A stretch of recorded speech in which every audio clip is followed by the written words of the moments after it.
জানিয়ে দিচ্ছি ডিসকভারি প্রধান শিরোনাম, সাথে আছি আমি নূরনাহার জলি। রবিবার 14 জুলাই বিকেলে সম্প্রতি চীন সফর নিয়ে সংবাদ সম্মেলন করেন প্রধানমন্ত্রী শেখ হাসিনা। সংবাদ সম্মেলনে প্রসঙ্গক্রমে কোটা সংস্কার আন্দোলনও উঠে আসে। এ সময়ে প্রধানমন্ত্রী বলেন, মুক্তিযুদ্ধ ও মুক্তিযোদ্ধাদের বিরুদ্ধে এত ক্ষোভ কেন? মুক্তিযোদ্ধাদের নাতিপুতিরাও পাবেন, তাহলে কি রাজাকারের নাতিপুতিরা পাবে? আমার প্রশ্ন দেশবাসীর কাছে। প্রধানমন্ত্রীর সংবাদ সম্মেলনে কোটা সংস্কার আন্দোলনের প্রসঙ্গে আসা বক্তব্যের প্রতিবাদে বিক্ষোভ করেছেন রাজশাহী বিশ্ববিদ্যালয়ের শিক্ষার্থীরা। রবিবার 14 জুলাই দিবাগত রাত 1টায় ক্যাম্পাসের জোহা চত্বরে অবস্থান নিয়ে স্লোগান দিয়ে চলেছেন তারা। এ সময় স্লোগানে উত্তাল হয়ে ওঠে পুরো ক্যাম্পাস।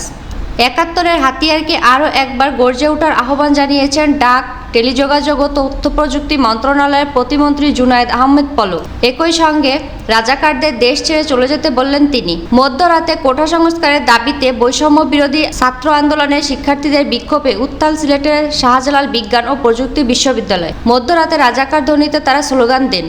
রোববার রাত 11:30টায় বিশ্ববিদ্যালয়ের সৈয়দ মুজতবা আলী হল থেকে তুমি কে আমি কে রাজাকার রাজাকার, সাবি প্রবীর মাটি রাজাকারের খাঁটি, এই স্লোগান শুরু করেন শিক্ষার্থীরা।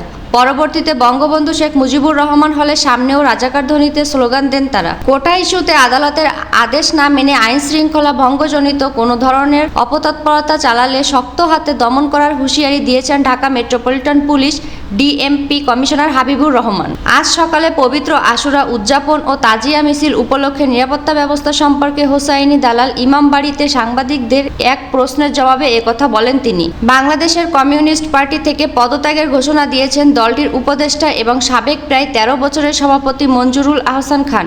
রোববার 14 জুলাই গণমাধ্যমে পাঠানো এক সংবাদ বিজ্ঞপ্তিতে পদত্যাগের ঘোষণা দেন তিনি।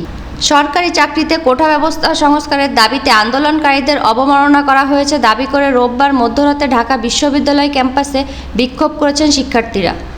একই সময়ে চট্টগ্রাম বিশ্ববিদ্যালয়ের শিক্ষার্থীরা বিক্ষোভ শুরু করলে হামলা চালায় ছাত্রলীগ। রোববার বিকেলে প্রধানমন্ত্রীর সংবাদ সম্মেলনে কোটা সংস্কার আন্দোলন নিয়ে আসা এক বক্তব্যের প্রতিক্রিয়ায় শিক্ষার্থীরা এই বিক্ষোভ করেন। বিক্ষোভ শুরু হয় রোববার রাত 10টার দিকে ঢাকা বিশ্ববিদ্যালয়ের বিভিন্ন হলে। দুদকের করা মামলায় নোবেলজয়ী অর্থনীতিবিদ ডক্টর মোহাম্মদ ইউনুস হাজিরা দিতে আদালতে উপস্থিত ছিলেন।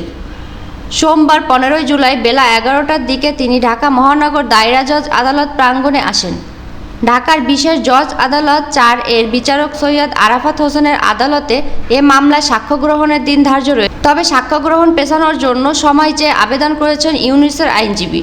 ব্যক্তিগত সহকারী জাহাঙ্গীর আলম, তার স্ত্রী কামরুন নাহার ও তাদের স্বার্থ সংশ্লিষ্ট প্রতিষ্ঠানে ব্যাংক অ্যাকাউন্ট জব্দের নির্দেশ দিয়েছে বাংলাদেশ ব্যাংক।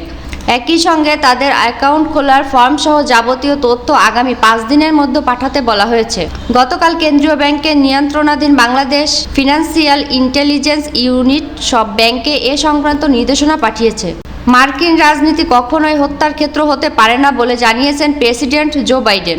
রবিবার 14 জুলাই হোয়াইট হাউজের ওভাল অফিস থেকে দেওয়া ভাষণে সাবেক প্রেসিডেন্ট ডোনাল্ড ট্রাম্পকে হত্যাচেষ্টায় তীব্র নিন্দা জানিয়েছেন তিনি। সেই সঙ্গে মার্কিন নির্বাচন ঘিরে যে উত্তাপ ছড়িয়েছে তা কমিয়ে আনতে আমেরিকানদের প্রতি আহ্বান জানিয়েছেন বাইডেন। ব্রিটিশ সংবাদ মাধ্যম বিবিসি এ খবর জানিয়েছে। কোপা আমেরিকার ফাইনালে কলম্বিয়াকে হারিয়ে 16তম শিরোপা ঘরে তুলেছে আর্জেন্টিনা।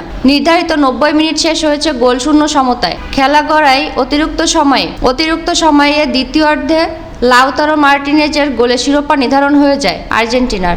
ধন্যবাদ সবাইকে সাথে থাকার জন্য।